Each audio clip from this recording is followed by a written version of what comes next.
Welcome to மாயா பஜார். இன்றைக்கு நாம் பார்க்கும் ரெசிபி சர்க்கரை பொங்கல். அதற்கு தேவையான பொருட்கள் நான் 200 ml கப்பில் அளவு சொல்கிறேன். பச்சரிசி பொன்னி அரிசி 1 கப், பாசி பயிரை நல்லா ரோஸ்ட் பண்ணி உடச்சி தோல் எடுத்து வச்சுருக்கேன். இது 1/4 கப். இது இப்படி போட்டால் ரொம்ப ருசியாக இருக்கும். 2 கப்பு வெல்லத்தை வடித்து பாகு எடுத்து வச்சுருக்கேன். முந்திரி ஒரு 10-12, திராட்சை 10, ஏலக்காய் 4. இது நெய்யில் வறுத்துக்கணும். பால் 1 டம்ளர், நெய் 1/2 கப். இப்போ இது ரெண்டையும் ஒரு 1/2 hour நல்லா ஊற வச்சிடணும். 1 டம்ளருக்கு 5 டம்ளர் தண்ணி ஊற்றணும்.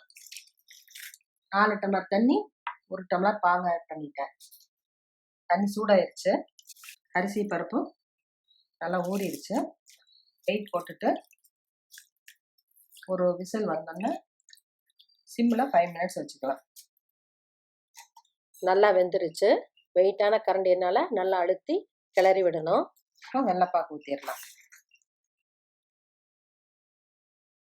இதை நல்லா கிளறி ஒரு 5 நிமிஷம் சிம்லேயே வச்சுருக்கணும். அப்போ தான் எல்லாம் ஒன்றா மிங்கிள் ஆகும். நல்லா வெள்ளை எல்லா பக்கம் பரவிடுச்சு. இப்போ ஏலக்காய் பொடி, முந்திரி நெய்யில் வறுத்தது, திராட்சை, நெய்யை ஊற்றி இறக்கிடலாம். சர்க்கரை பொங்கல் ரெடி ஆயிடுச்சு.